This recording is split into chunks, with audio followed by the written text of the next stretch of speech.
이 시간 우리에게 주시는 하나님의 말씀은 욥기 38장 1절에서 21절입니다. 하나님의 말씀을 봉독합니다. 그때에 여호와께서 폭풍우 가운데에서 욥에게 말씀하여 이르시되 무지한 말로 생각을 어둡게 하는 자가 누구냐? 너는 대장부처럼 허리를 묶고 내가 내게 묻는 것을 대답할지니라. 내가 땅에 기초를 놓을 때에 내가 어디 있었느냐? 내가 깨달아 알았거든 말할지니라. 누가 그것의 도량법을 정하였는지 누가 그 줄을 그것의 위에 띄었는지 내가 아느냐. 그것의 주추는 무엇 위에 세웠으며 그 모퉁이 돌을 누가 놓았느냐. 그때에 새벽별들이 기뻐 노래하며 하나님의 아들들이 다 기뻐 소리를 질렀느니라. 바다가 그 모태에서 터져 나올 때에 문으로 그것을 가둔 자가 누구냐. 그때에 내가 구름으로 그 옷을 만들고 흑암으로 그 강보를 만들고 한계를 정하여 문빗장을 지르고 이르기를 내가 여기까지 오고 더 넘어가지 못하리니 내 높은 파도가 여기서 그칠지니라 하였노라. 내가 너의 날에 아침에게 명령하였느냐 새벽에게 그 자리를 일러주었느냐. 그것으로 땅끝을 붙잡고 악한 자들을 그 땅에서 떨쳐버린 일이 있었느냐. 땅이 변하여 진흙에 인친 것 같이 되었고 그들은 옷같이 나타나되 악인에게는 그 빛이 차단되고 그들의 높이 든 팔이 꺾이느니라. 내가 바다의 샘에 들어갔었느냐 깊은 물 밑으로 걸어다녀 보았느냐. 사망의 문이 내게 나타났느냐 사망의 그늘진 문을 내가 보았느냐. 땅의 너비를 내가 측량할 수 있느냐. 내가 그 모든 것들을 다 알거든 말할지니라. 어느 것이 광명이 있는 곳으로 가는 길이냐 어느 것이 흑암이 있는 곳으로 가는 길이냐. 너는 그의 지경으로 그를 데려갈 수 있느냐.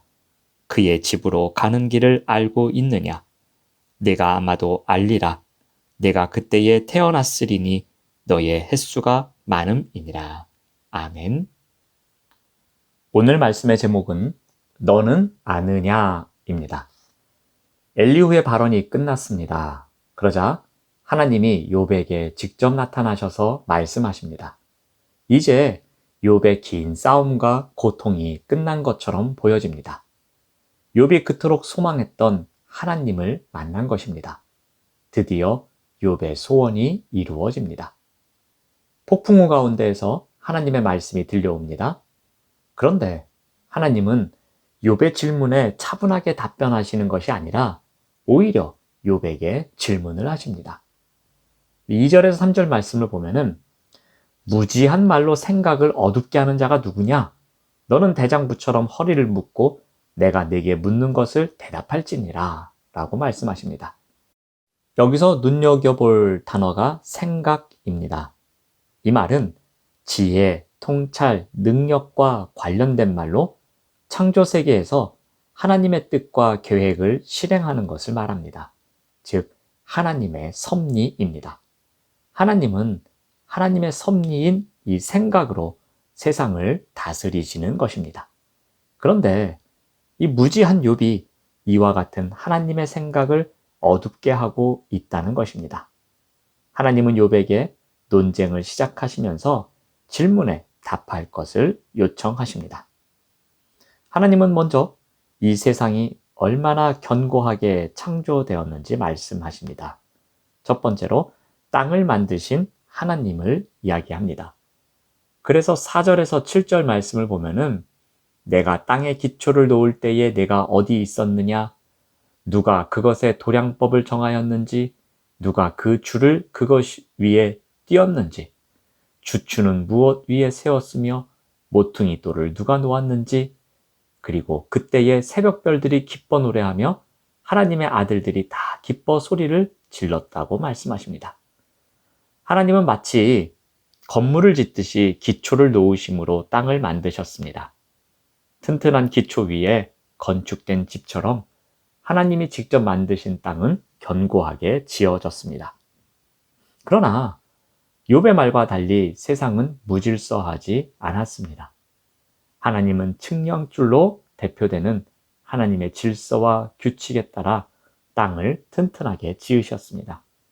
그리고 이것을 지켜본 새벽별과 하나님의 아들들, 천상의 존재들이 하나님이 완성하신 작품에 환호합니다.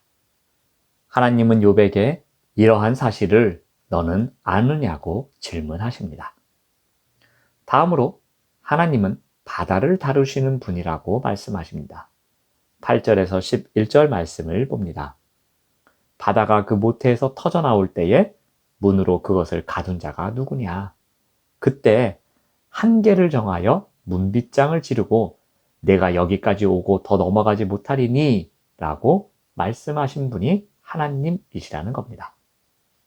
이 바다는 고대 근동에서 아주 무서운 존재였습니다. 고대 사람들에게 바다는 혼돈을 야기하고 질서를 파괴하는 무시무시한 존재였습니다. 그런데 하나님은 욥이 주장했던 것처럼 혼돈을 방치하시는 분이 아니라 땅과 바다의 경계를 놓으심으로 땅과 그곳에 거주하는 생명체들을 보호하시는 분입니다. 하나님은 바다보다 더 막강한 힘을 가지셨기에 혼돈을 잠재우시는 분이라는 겁니다. 하나님은 욥에게 이러한 사실을 너는 아느냐고 질문하십니다. 다음으로 하나님은 악인들을 심판하시는 분입니다. 13절 말씀을 보면은 악한 자들을 그 땅에서 떨쳐버린 일이 있었느냐? 하나님은 욥에게 악인들을 몰아낸 적이 있는지 질문하십니다. 하나님은 악한 자들을 마치 담요를 떨어 먼지를 제거하듯이 그 땅에서 떨쳐버린다고 말씀하십니다. 하나님은 욥에게 이러한 사실을 아느냐고 질문하십니다. 다음으로 하나님은 경계를 설정하시는 분입니다. 16절에서 17절 말씀을 보면은 내가 바다의 샘에 들어갔었느냐? 깊은 물 밑으로 걸어 다녀 보았느냐? 사망의 문이 내게 나타났느냐? 사망의 그늘진 문을 내가 보았느냐? 하나님은 죽은 자들의 세계와 산 자들의 세계를 차단하는 문을 만드시고 경계를 설정하신 것입니다. 구약 성경은 스올로 가는 문은 보통 깊은 땅 속에 있다고 언급합니다. 그러나 여기서 하나님은 깊은 바다 속에 있다고 말씀하십니다. 하나님은 욥에게 이러한 문을 받는지 너는 아느냐라고 질문하십니다. 마지막으로 하나님은 광명과 흑암이 있는 곳을 아시는 분입니다. 19절을 보면 어느 것이 광명이 있는 곳으로 가는 길이냐, 어느 것이 흑암이 있는 곳으로 가는 길이냐. 하나님은 욥에게 광명과 흑암이 있는 곳으로 가는 길을 아는지 물으십니다. 욥은 광명과 흑암이 사는 곳을 알지 못합니다. 광명과 흑암을 사는 곳은 이들을 창조하신 하나님만이 아시는 겁니다. 그래서 하나님은 욥에게 이러한 것을 아는지 너는 아느냐 질문하십니다. 욥의 간절한 소원이 드디어 성취됩니다. 그러나 자신이 원하던 답을 듣지는 못합니다. 오히려 하나님은 너는 아느냐고 반복해서 질문하십니다. 땅을 만드신 분, 바다를 다스리시는 분, 악인들을 심판하시는 분, 세상의 경계를 설정하시는 분, 광명과 흑암이 있는 곳을 아시는 분이 하나님이심을 너는 아느냐 물으십니다. 이러한 하나님은 지금까지 욥이 주장한 내용과 다릅니다. 하나님은 세상을 구석구석까지 알고 계시며 그 질서를 유지하시는 분이십니다. 인간이 생각하기에 완벽하다고 해도 사실 그것은 절대적으로 완벽한 것이 아닙니다. 인간이 완벽의 기준을 정할 수 없기 때문입니다. 그 기준은 오직 하나님만이 정하실 수 있음을 기억해야 할 것입니다.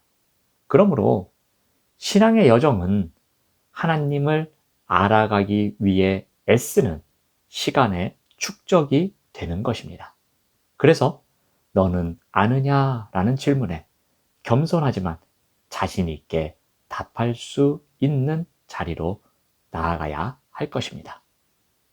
453장 찬양에 1절 가사가 이러합니다.